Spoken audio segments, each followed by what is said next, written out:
What is going on, everybody? Welcome back. Cold Iron just spent over an hour answering questions live on their Discord. It only wrapped a short while ago.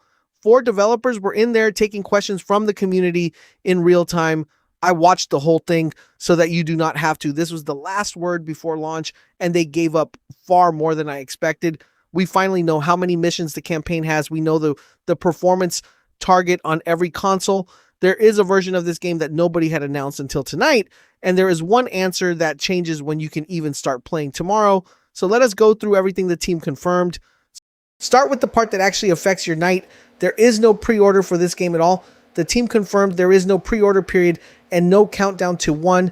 There is also no early access split, so nobody gets in ahead of you. Their words were to just pick up the game on launch day and join the fight together.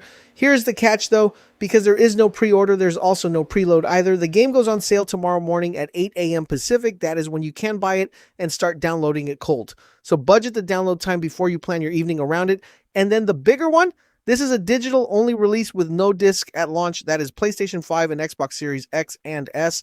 On PC, it is Steam and the Epic Games Store. They repeated that answer a dozen times as people kept asking for a physical copy. Now, the number everybody has been asking for, the campaign is 15 missions.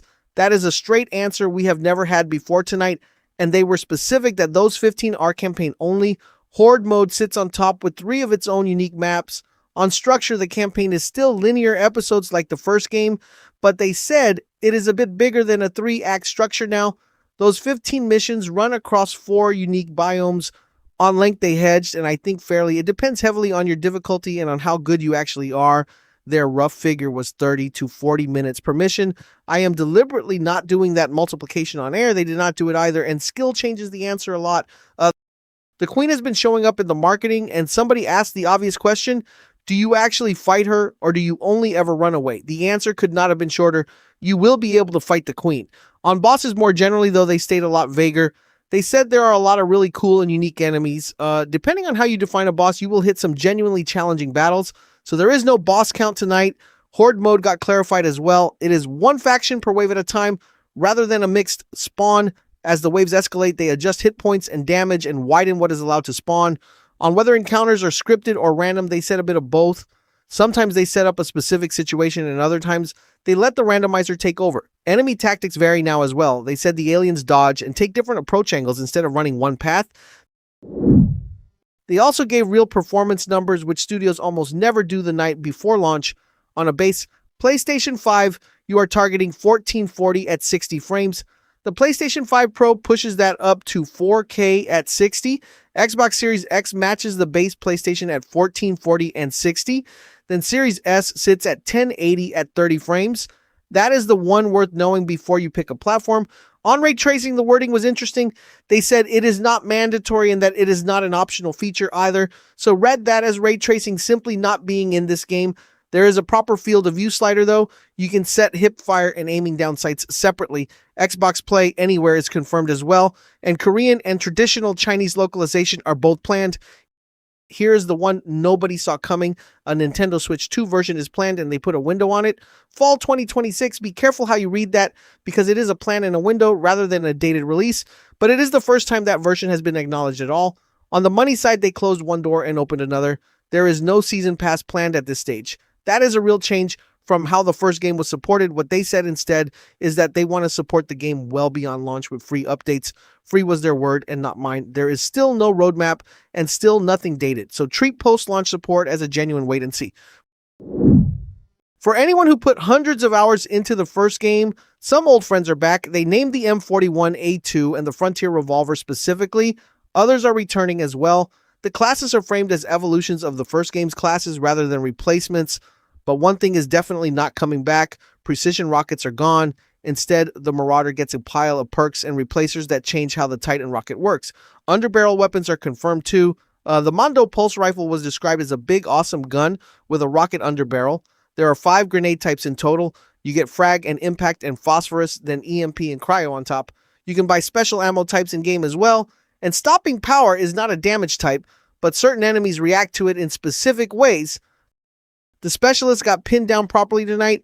It has to be leveled itself and not just unlocked. Leveling it expands its own perk board. It also unlocks universal perks that every other class can then use. So the specialist feeds back into the rest of your roster rather than replacing it. You still have to play the other classes to unlock all of their perks. There is one shortcut though. Some perks can simply be bought in the armory instead. There is also a hard limit that people are going to run into. You cannot take two abilities from the same side. The abilities respect the slot they sit on. You can technically rebuild something close to the medic, but they were blunt that it is a lot of work. Loadouts do save per class, and to read a teammate at a glance, look at their backpack and their shoulder-mounted equipment. A few practical answers landed near the end that are worth having.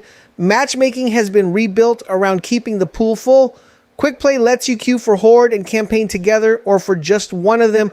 They said that keeps the matchmaking pool as large as possible at each difficulty. Host migration and reconnect are both in, so a dropped host no longer kills the run. Crossplay is on at launch, and so is cross-platform voice chat. On challenge cards, you unlock them just by playing the game. Some come from progression and some turn up inside crates. Once a card is unlocked, you can use it as often as you like. Marine customization is split into head and upper body and lower body. On top of that, you get colorways and decals to finish the look. Solo players got the answer they wanted with a caveat attached. Somebody asked whether all content on the highest difficulty is genuinely doable alone with bots. The answer was that it is totally viable. Then came the honest part. You will need a high-level character and a lot of skill and a little luck.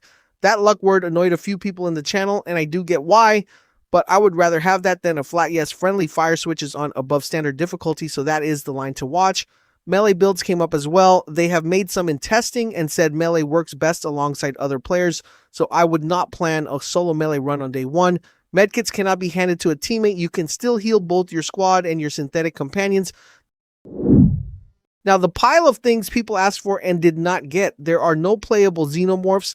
They were clear that the focus is a co-op experience that feels true to the films. There are no Predator characters and no Predator enemies either. You cannot play as Hicks or Vasquez or Drake. There are outfits for a lot of movie characters though, so you can still look the part. The synthetic companions cannot be customized right now, and that got a maybe in the future. Nothing above 4 players is planned, although the developer who answered admitted he liked the idea. There is no head tracking support, and there are no platform exclusive digital rewards. So you are not missing a bonus by buying on the wrong store. On new weapons and new classes, the answer was the same as it has been. They want to see how players engage with what is already there first. So that is the last word from the developers before this thing is out. 3 headlines stand out. 15 missions across 4 unique biomes, and a Switch 2 version planned for the fall, and no disc and no preload at all, which is the practical one tonight. Set an alarm because it goes live at 8 a.m. Pacific. You will be downloading it cold from there. Crossplay and cross-platform voice chat are both in from day one, so get your squad sorted out tonight. Now I want to hear from you. Does 15 missions sound like enough, or were you hoping for more? And which class are you starting with? Subscribe and turn notifications on because I will be playing this the moment it unlocks. Thank you all so much for watching, and I will see you in the next one.